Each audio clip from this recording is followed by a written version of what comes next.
भगवान के श्लोक में 4 चरण है, 2 पूर्वार्ध के, 2 उत्तरार्ध के। उन 4 चरणों में पहले ही चरण में बताया सच्चिदानंद रूपाय, जिसमें सतचित और आनंद है, छुपाया है, जिससे हमें सतचित आनंद मिल रहा है, उनकी बात है। भगवान आनंद स्वरूप छे वाला भक्तजनों। आ दुनिया में गमे त्या जाओ क्यारेक तमने दुख थाय, बाकी मंदिर में रोज जाओ कोई दी तमने त्यारे दुख नहीं थाय।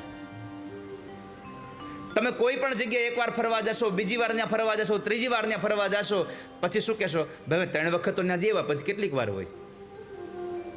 पण कोई दी कोई एवुं कीधुं કે ભાઈ આપણે અત્યાર સુધીમાં કેટલી કથાઓ સાંભળી, હવે એક કથા નો સાંભળી શું વાંધો હે? તડકો હશે તો એ કથામાં આવી જશો। કેમ? પ્રભુની કથા તમને આનંદ આપે છે, આનંદદાયક છે ભગવાન, આનંદનો દાતા છે ઠાકોરજી। અને એ આનંદ સ્વરૂપ પરમાત્માનું સ્વરૂપ સારું છે। અહીંયા પહેલા ચરણમાં બતાવ્યું ભગવાનનું સ્વરૂપ બહુ સારું છે।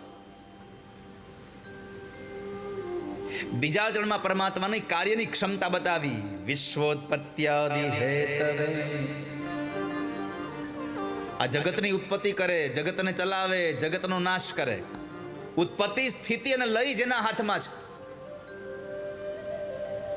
ખાલી સંસારની રચના ઠાકોરજી નથી કરતા, આ સંસારનું ભરણ પોષણ ભગવાન પોતે જ કરે છે।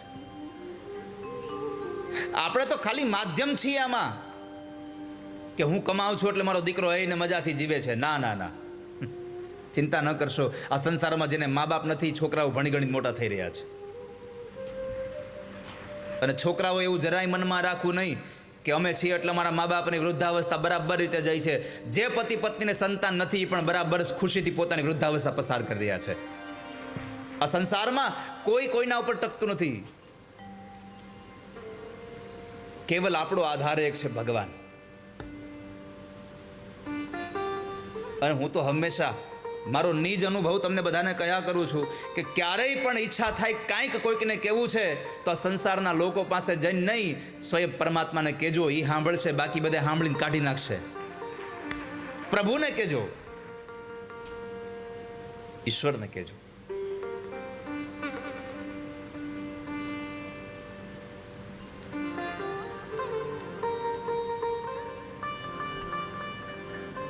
તો બીજું ભગવાનનું ચરણ, જેમાં પરમાત્માએ આ સૃષ્ટિની ઉત્પત્તિ કરી છે, ચલાવ્યું છે, નાશ કર્યો છે। અને સૌથી વધારે જુઓ, કોઈ માણસનું રૂપ સારું હોય તો પગે લાગવું જોઈએ એવી બહુ આવશ્યકતા નથી।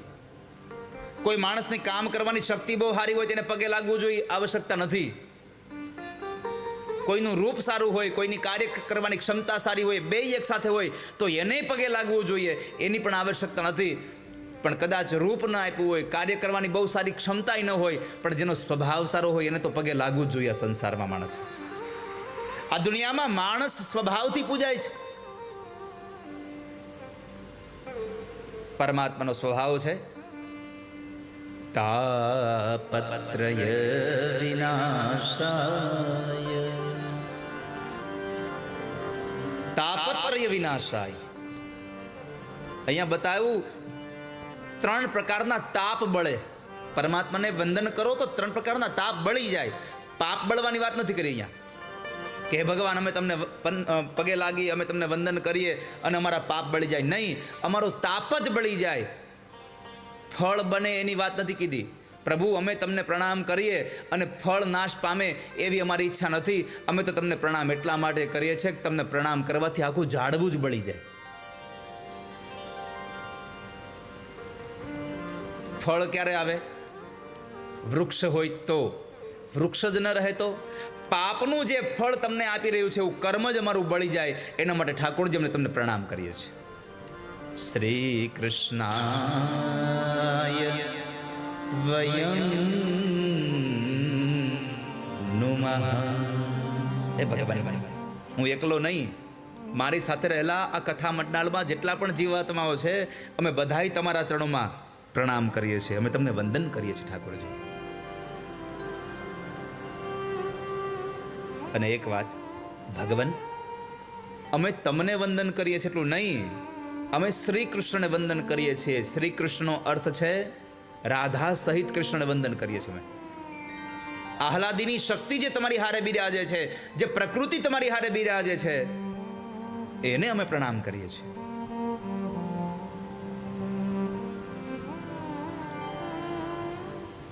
આપણા સનાતન ધર્મમાં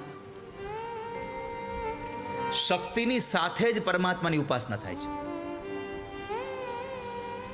તમારે જુઓ જ જુઓ, મંદિરોમાં કદાચ માતાજી એકલા હશે, એની પૂજા થતી હશે, પણ ભગવાનના મંદિરે છે ત્યાં માતાજી ભેગા ભેગા હશે.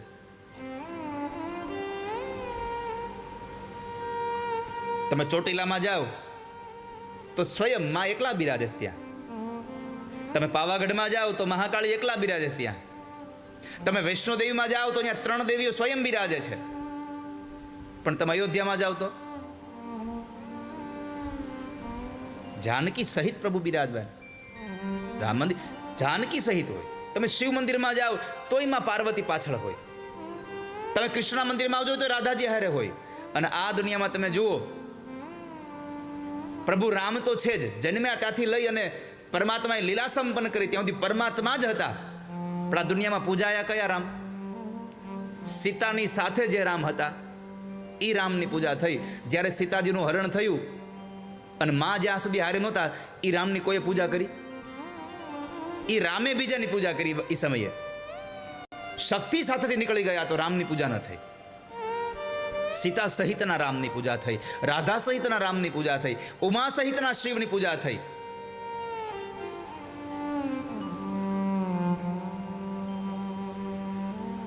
તો આપણો આ ભારત વર્ષ, સનાતન ધર્મનો આપણો આ દેશ શક્તિ સહિત ભગવાનની ઉપાસના કર્યો છે.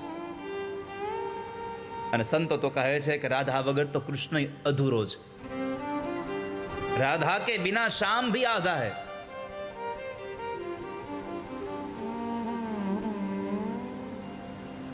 કૃષ્ણ કૃષ્ણ બોલો જેટલી મજા આવે ના કરતા રાધે કૃષ્ણ એક મોઢું ભરાઈ જાય.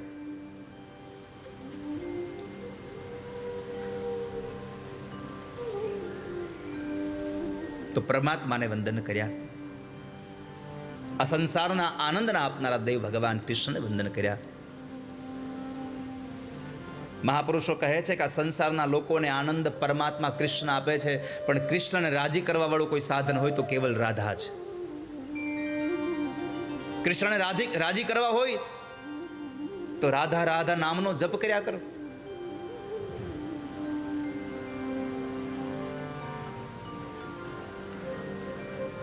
તો એ રાધાજી સહિતના ભગવાન કૃષ્ણને અમે વંદન કર્યા.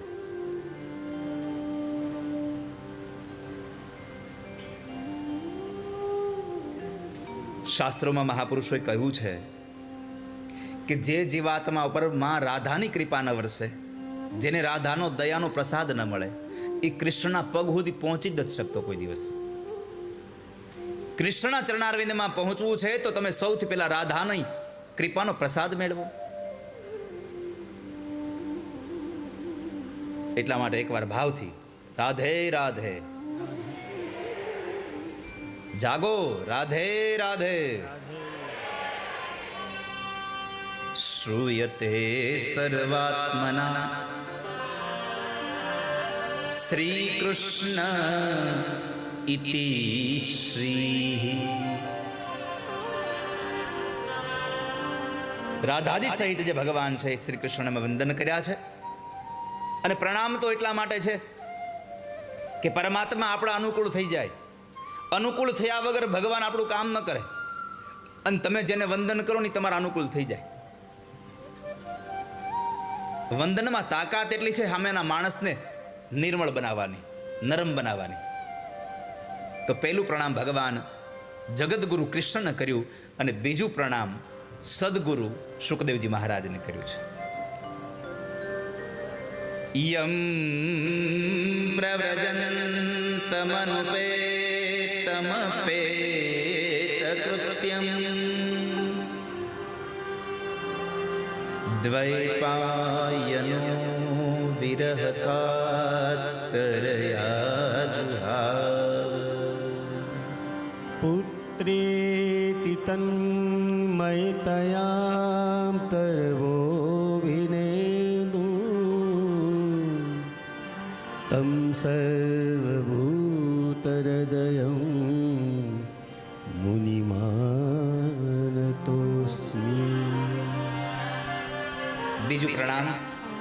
જેણે આ કથાનો મહિમા સંસારના લોકો સુધી પહોંચાડ્યો એવા ભગવાન સુખદેવને વંદન કર્યા છે. અને આ સંસારમાં કૃષ્ણ હોય પણ જો કોઈ સદગુરુ ન હોત તો કૃષ્ણની ઓળખાણ કોણ કરાવત? ગુરુ વગર આપણને કોણ ભગવાન તત્વની ઓળખાણ કરાવત?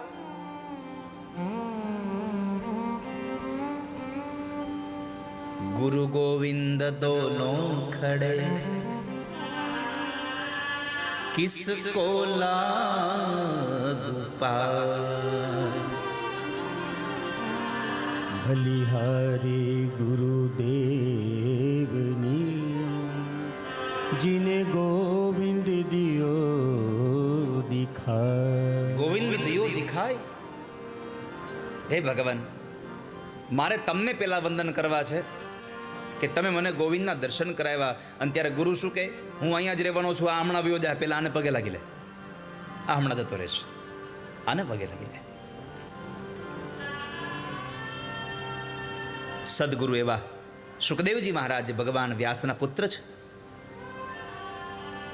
મુનિઓના મુનિ બતાવ્યા છે.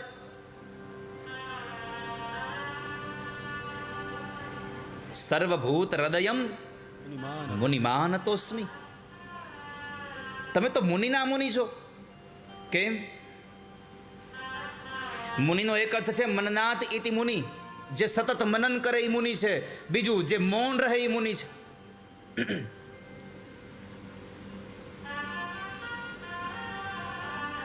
સદગુરુ સુખદેવને વંદન કર્યા કે જે વ્યાસ પુત્ર પુત્ર કરી કહી અને પાછળ દોડતા હતા, એની સામે પણ નજર ન કરી. વિચાર તો કરો, 18 પુરાણોને લખનાર એક પુત્રની પાછળ દોડ્યા જાય અને જન્મેલો એક સુખદેવજી મહારાજ 16 વર્ષની ઉંમરે જ્યારે જંગલમાં ચાલ્યા જાય તો પિતાની હામુય ન જોવે. તમે મારા બાપ કયા જન્મના બાપ? જેને સંસારમાંથી નિવૃત્તિ થઈ ગઈ છે. જન્મતાની પહેલા તો ગર્ભમાંથી અવાજ આવ્યો હતો. જ્યારે એની પત્ની અરણી દેવીનું જ્યારે આટલું સુંદર રૂપ જોયું અને કેમ લાગ્યું કે આમાં કંઈક નવું બ્રહ્મ તેજ પડ્યું છે. અને વ્યાસ ભગવાને કીધું, ભગવાન તમે બહાર આવો, જે કોઈ તે. અને ત્યારે ગર્ભમાંથી અવાજ આવ્યો કે પેલા જન્મતાની સાથે મને ભગવાનના દર્શન કરાવો તો હું બહાર આવું. ગર્ભમાંથી બહાર આવતાની સાથે જેને ભગવાનના દર્શનની લાલચ હોય એના સંસારની માયા જકડી ન શકે ક્યારે. કારણ જેણે માયાપતિનું શરણ સ્વીકાર્યું છે એના સંસારની માયા ક્યારેય પકડી ન શકે. વાલા ભક્તજનો,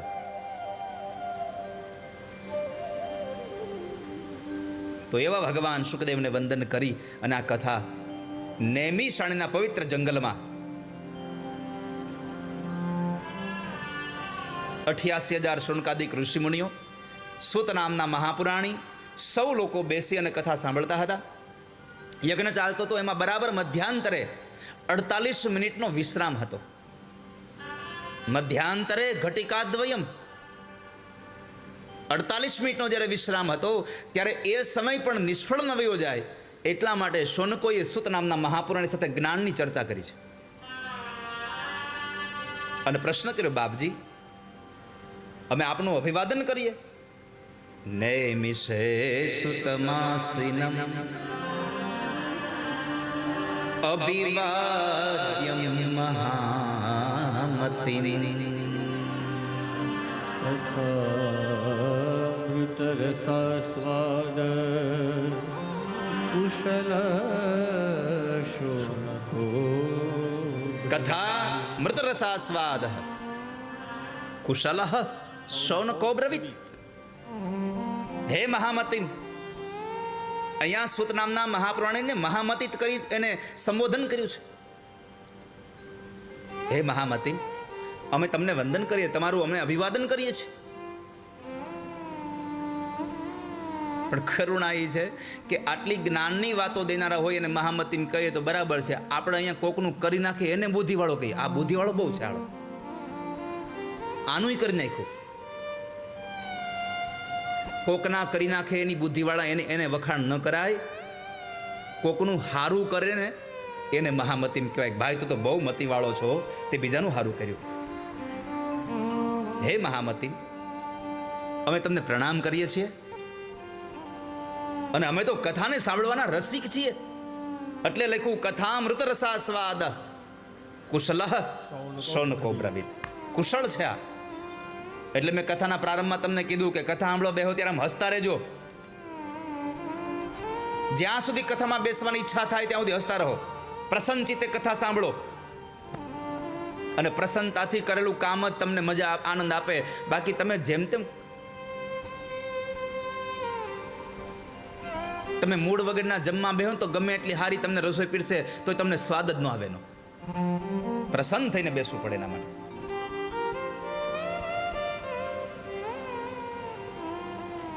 અને ઈશ્વરને કોઈએ પ્રણામ કરીને કહ્યું છે, બાપજી અમે તમને પ્રણામ કરીએ. અજ્ઞાન ધ્વાંત વિધ્વંસ કોટિ સૂર્ય સમપ્રભ. હે નાથ, હે ભગવાન, તમે તો કરોડો સૂર્ય સમાન છો, એટલા માટે અમે તમને પ્રાર્થના કરીએ. ભક્તિ જ્ઞાન વિરાગાપ્તો વિવેકો વર્ધતે મહા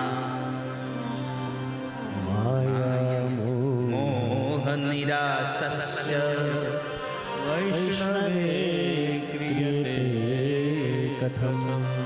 ભક્તિ જ્ઞાન વૈરાગ્ય મળનારા મહાન વિવેકની પ્રાપ્તિ કેમ થાય? ખાલી વિવેક નહીં હો,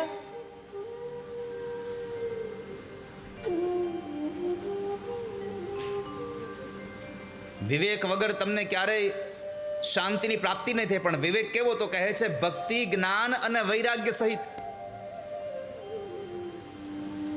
પૈસા બધા પાસે હોય પણ જો નીતિ ના હોય ને તો તમને સુખ આપે. અનીતિનો પૈસો તમને સુખ ના આપે. એ તમને શાંતિથી હુવાઈ ન દે.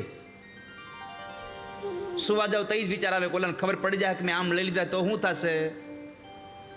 અનીતિનો પૈસો તમને સુખ ન આવવા દે. તો ભક્તિ જ્ઞાન અને વૈરાગ્ય વગરનો વિવેક તમને આનંદ ના આપે. એટલે પ્રશ્ન કર્યો, બાપજી વિવેક વધે પણ કેવો? ભક્તિ જ્ઞાન અને વૈરાગ્ય વાળો. બીજો પ્રશ્ન છે માયા મોહ નિરાસશ્ચ. આ સંસારના વૈષ્ણવો આ સંસારની માયામાંથી કઈ રીતે મુક્ત થઈ શકે એનો જવાબ અમને આપો. આ ઘડી આ કળી કાલમાં, આ ઘોર કળયુગમાં જીવ આસુરી સ્વભાવના થઈ ગયા છે. એ સારા કેમ બને, એ શુદ્ધ કેમ થાય, એનો ઉપાય આપો. અને ચોથો પ્રશ્ન, બાપજી આ સંસારમાં પવિત્ર કરનારા સાધનોને પણ પવિત્ર કરે, આ સંસારમાં બીજાનું મંગલ કરનારાને પણ મંગલ કરે અને કૃષ્ણની પ્રાપ્તિ કરાવે એવું કોઈ સત્સત સાધન તમારી પાસે હોય તો એ અમને આપો. કૃષ્ણ પ્રાપ્તિ કરમ શશ્વત સાધનમ તદ્વદાધુના. બાપજી અમે તમને પ્રાર્થના કરીએ છીએ કે કોઈ એવું સાધન હોય કે જે કૃષ્ણમાં પ્રેમ વધારે, એવું કોઈ સાધન હોય કે જે અમને પવિત્રને પણ પવિત્ર બનાવે, એના માટે શું કરવું જોઈએ? મૂળ પ્રશ્ન તો એવો છે કે બાપજી અમે કથા બહુ સાંભળી પણ અમારે હજી શાંતિ મળતી નથી. અમને આ શાંતિ મેળવવા માટે અમારે કરવું શું જોઈએ? સુત નામના મહાપુરાણે કહ્યું કથા સાંભળો. શૌનકોએ કહ્યું બાપજી કથા સુણી સુણી ફૂટ્યા કાન તોય ન આવ્યું બ્રહ્મ જ્ઞાન. કથા સાંભળી સાંભળીને તો કાન ફૂટી ગયા અમારા. આમાં કેટલા લોકો એવા છે જેને કેટલી કથાઓ સાંભળી નાખી છે? સાચું બોલજો, કેટલા લોકો એવા છે જેને અઢળક કથાઓ સાંભળી નાખી છે? હાથ ઊંચો કરો આમ, જેને અઢળક સાંભળી નાખી હોય એવી. જો છે ને? નથી? હોય જ અહીંયા. આ કથા સાંભળી નાખવા જેવી નથી, સાંભળીને રાખવા જેવી છે. પણ આપણો ઉપાધિ છે અહીંયાથી સાંભળીને અહીંથી કાઢી નાખે છે. કથામાં જાવ ને તો એક કાનમાં પૂંભડા નાખીને જાવ, એક બાજુથી સાંભળો એટલે અંદર ઉતરે. અને એ સમયે જ્યારે કથા સાંભળાતી હોય તે મોઢું તો બંધ જ રાખવું, નકર ત્યાંથી બહાર નીકળી જાય.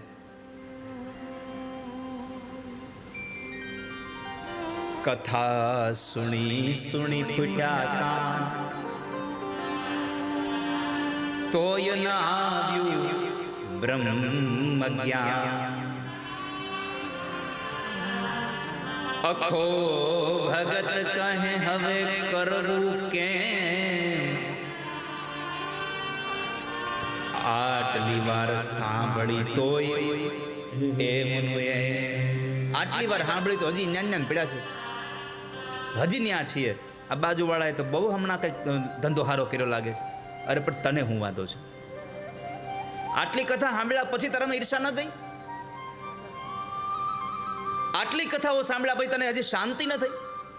તારામાં સ્વભાવમાં બદલાવ ના આવ્યો? વાલા ભક્તજનો અહીંયા બેઠા છો, બધાને મારી કરબદ્ધ પ્રાર્થના છે, કથામાં ગયા પછી તો તમારા સ્વભાવમાં જો પરિવર્તન ન આવે તો તમે કથામાં ગયા જ નથી. સમજો, હાવ વ્યર્થ સમય તમારો પસાર કરીને આવ્યા તમે, જો તમારો સ્વભાવ ન બદલે.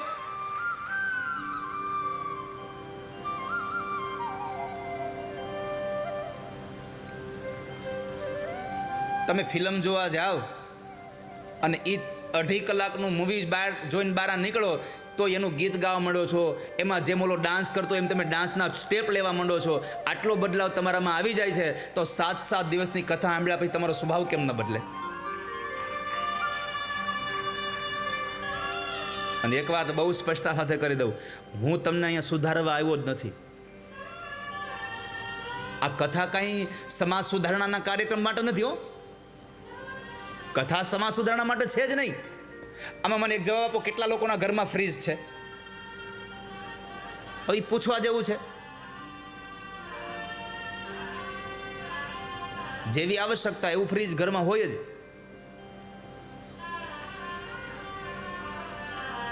પણ મારે તમને પ્રશ્ન એ કરવો છે, ઘરમાં ફ્રીજ શું કામ લઈ આવો છો? ફ્રીજ શું કામ લાવો છો?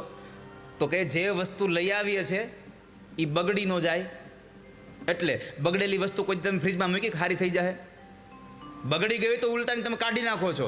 એમ બસ ફ્રીજમાં જે વસ્તુ બગડી ન જાય એના માટે છે, એમાં કથા પણ સુધરેલા લોકો બગડી ન જાય એના માટે, બગડેલાને સુધારવા માટે કથા નથી. આ જે સારા છે એ ખોટા માર્ગે વયા ન જાય એના માટે કથા છે. આ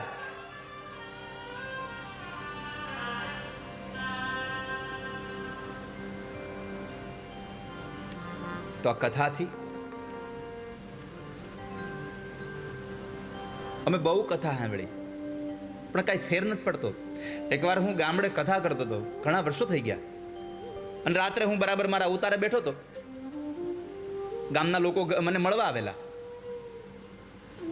પહેલો જ દિવસ હતો. તો પેલું કથા પૂરી કરીને હું થોડી વાર ગામડામાં, કારણ કે ફળિયાવાળું ઉતારો કંઈક જ મળે, તો હું ફળિયામાં બરાબર પલંગ નાખીને હું કથા પૂરી કરીને ગયો ને પછી બેઠો હતો મારી પૂજા કરીને. તો ગામના લોકો મને મળવા આવ્યા.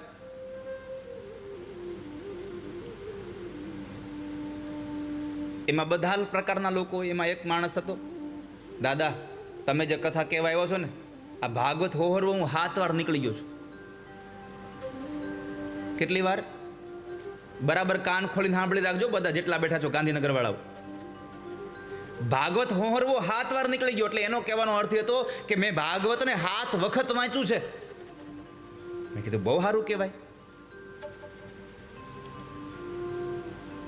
બીજે દિવસે આવ્યો, તે વાત બરાબર રામચરિત માનસના એક વિષય પર હાલતી હતી. તો એણે પોતાનું ચાલુ કર્યું, આ તમે જે રામાયણની વાત કરો છો ને એમાં તો 11 વખત હોહરવો નીકળી ગયો છું. 11 વખત રામાયણ વાંચી નાખી છે મેં. સાંભળેલી તો દૂર બધી મેં વાંચી છે મેં. બહુ સારું કહેવાય. એક દિવસ ન આવ્યો, ચોથા દિવસે આવ્યો. અને એ જ્યારે આવે પછી અમે જેટલા લોકો બોલતા હોય ને એને કોઈ બોલવા જ ન દે, પોતે ચાલુ પડી જાય.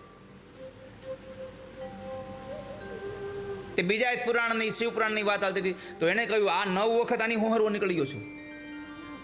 9 વખત તો મેં શિવ પુરાણ વાંચી નાખ્યું. પછી મેં એને કીધું, ભાઈ તમે 7 વખત ભાગવત હોહરવા નીકળી ગયા? હા નીકળી ગયો ને. તમે 11 વખત રામાયણ હોહરવા નીકળી ગયા? તમે 9 વખત શિવપુરાણ હોહરવા નીકળી ગયા. મેં કીધું આ બધાય હોહરવા નીકળ્યા, પણ એકવાર તમારા ભાઈના ફળિયાની હોહરવા તો નીકળી જાઓ એકવાર. કેમ? એક ભાઈ એક મકાને રહીને વચ્ચે પડદી કરી હતી. વાલા ભક્તજનો, તમે ભાગવત 100 વખત સાંભળશો, પણ તમારા સ્નેહીની આરે તમારો સ્વભાવ સારો નહીં હોય તો ભાગવત તમારા માટે વ્યર્થ ગયું છે. શું ભાગવત સાંભળી તમે? શું શીખાય એમાંથી? આ કથા માણસને એકબીજાની હારે જોડવા માટેની કથા છે, એકબીજાથી વિખૂટા પડવા માટેની કથા નથી. એકવાર રામચરિત માનસને જુઓ તો ખરા. અત્યારનો કલિકાલનો માણસ, કલિકાલનો ભાઈ પોતાની સંપત્તિ માટે સગા ભાઈનું ન કરવાનું અનિચ્છનીય કરી નાખે. અને રામચરિત માનસમાં જે રામજી જંગલમાં ગયા એની પાદુકા લઈ આવી અને રાજગાદી પર પ્રસ્થાપિત કરી અને પોતે ગામની બહાર ખાડો કરી અને કાંટાની પથારી કરીને ભરતજી મહારાજ સુતા હતા. આને ભાઈઓનો પ્રેમ કહેવાય, આ કથા કહેવાય. ખાલી સંપત્તિ વધેથી ન થાય, માણસનો સ્વભાવ વધવો જોઈએ, માણસના વિચારો સારા વધવા જોઈએ.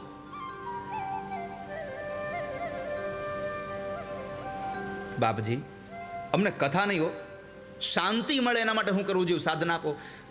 સુત નામના મહાપુરાણે પેલું કીધું, એક કામ કરો, ભાગવતની કથા સાંભળી લો, શાંતિ મળી જાય. સોનો કોઈ પ્રશ્ન કર્યો, બાપજી ભાગવતની શું કામ? તો કહે છે વેદોનો સાર છે, ઉપનિષદોનો સાર છે, પુરાણોનો સાર છે. વેદોપનિષદામ સારાન જાતા ભાગવતી કથા. માટે તમે ભાગવતની કથા સાંભળો તો તમને આનંદ થશે. બાપજી, અમે ક્યાં જઈએ? તમે સંભળાવો ને કથા, અને તમારાથી વધારે સારો વક્તા અમને મળે ક્યાં? સોનકોની પ્રીત જોઈ અને સુત નામના મહાપ્રાણી ભગવાનની કથા કહેવા તૈયાર થયા. પણ એક બહુ સુંદર વાત કરી કે હું તમને કથા કહું, પણ સાવધાન થઈને સાંભળો.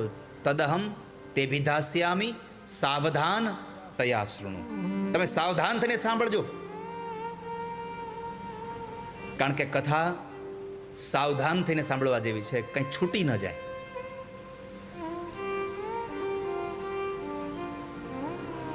મૂવીમાં બેસી ગયા પછી છોકરો હારે હોય તેમ કે, પપ્પા મને પોપકોર્ન ખાવા છે. શું કે? થોડી વાર બેસ, હમણાં ઇન્ટરવલ પડશે તે લઈ આવી દઈશ. કેમ? જો ચાલુ પિક્ચરે જાય તો મૂવી વયું જાય.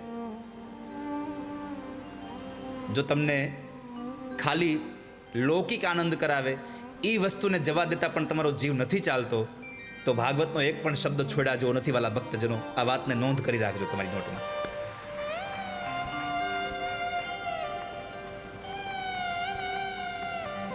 તો પરમાત્માએ સુત નામના મહાપુરાણી કથા કહેવાનો પ્રારંભ કરે, અને એ કથામાં આ ભાગવતની કથા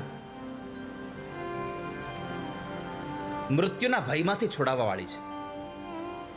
કાલ વ્યાલ મુખગ્રાસ ત્રાસ નિર્ણાશ હેતવે શ્રીમદ ભાગવતમ શાસ્ત્રમ કલૌ કિરેણ ભાષિતમ.